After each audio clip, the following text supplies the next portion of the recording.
my channel.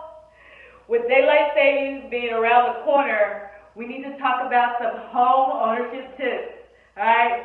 There are a lot out there, but I'm going to stop at 5. So join me.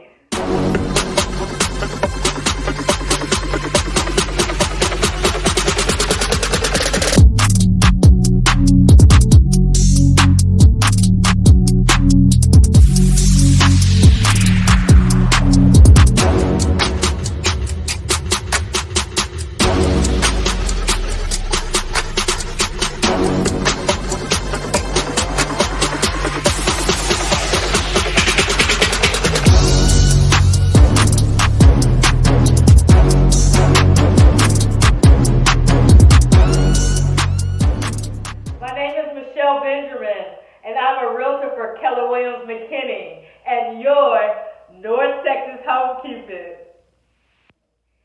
If you're new to my channel, I use the term homeowners a lot, okay? But this is referring to if you are a future homeowner or a current homeowner, okay? So don't think just because you don't own your own home yet that these tips don't apply to you. Now it's time for the disclaimer. My channel is not a replacement for home ownership classes or talking to a professional, okay? I'm just here providing information that I think is awesome or that I think is relevant or I think is important. You should still do your own research. Make sure you fact check and let me know if anything I'm saying is not ringing true for you. I want to make sure that I'm giving you the best possible information for your home ownership journey. So, daylight savings time. Am I right? We all know how we love changing our clocks every other season. Losing and gaining sleep like our lives revolve around the clock. However, not only do we need to be reminded to change our clock back or forward, we need to be reminded of tips that will make our home ownership journey best. So I'm going to give you 5 general tips. Now, of course, there are a lot more, but I'm just going to touch on 5 today. So step number 1, create a home ownership binder. Now this binder can have whatever you need in it that is important and relevant to your household. But some general tips would be to keep emergency numbers in there.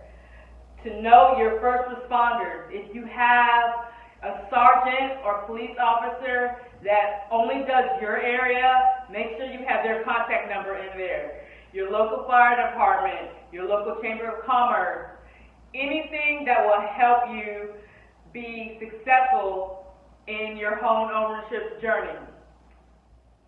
Also, make sure you have contractors or anyone or any company that will help do repairs for your house or your land. Also, you want to have all the companies that helped you get that house and make sure it was ready to move in. Keep their contact information, because sometimes they also do regular maintenance on your house, and you want to be able to get to them quickly. So include them in your binder. Step number 2, I know that it is very, very hard to do this one, but only do one project at a time. Hey, you might want to re-shingle the roof, you might want to buy all the new appliances, you might want to get your carpet ripped up and you say, oh, I want a marble floor, but don't do all your projects at the same time. Not only is it costly, but it's going to get chaotic. As the fall season comes into play and winter comes in and you're spending more time at home because finally in Texas it's starting to cool down, focus on one project at a time. Tip number 3. Learn every nook and cranny of your house so that you're able to identify potential issues with it. You know, I like to say that your house is not just a building that you live in. It's your home. It's your heart. So know your home. know your heart. If it needs maintenance, do it preventively so that you're able to take care of it before it becomes a huge issue. I know that it's common to want to do cosmetic stuff to your house, which is fine. Go do it. But also know the important stuff, the foundations and the nooks and crannies of your house that are important to keeping you and your family safe. Step number 4, start an emergency fund for your home. Remember I said your home is your heart, your home is your baby. So make sure that if anything happens that you're not ready for, that you have a fund set aside to take care of it. Now, I'm not talking about putting a little money aside so you can be the next star of HGTV. If that's your goal, great.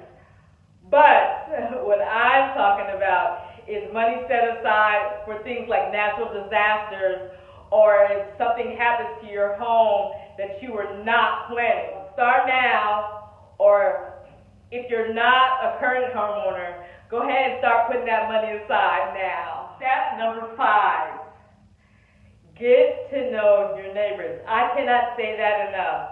Now, I'm not saying be besties with all of your neighbors. I'm not saying that. But have a general knowledge of who your neighbors are. So if something happens to you, to your family, to your home, that your neighbors are more inclined to help out.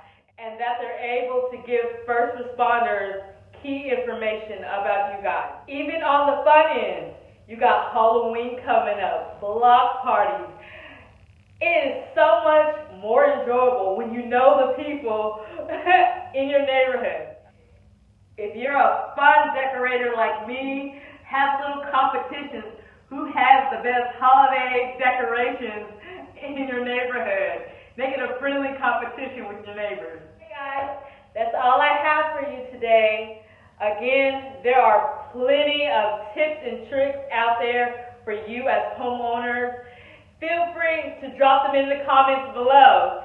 And please subscribe. I want to make sure that you are notified when I post new videos. All right, guys, that's all I have for today. See you next week.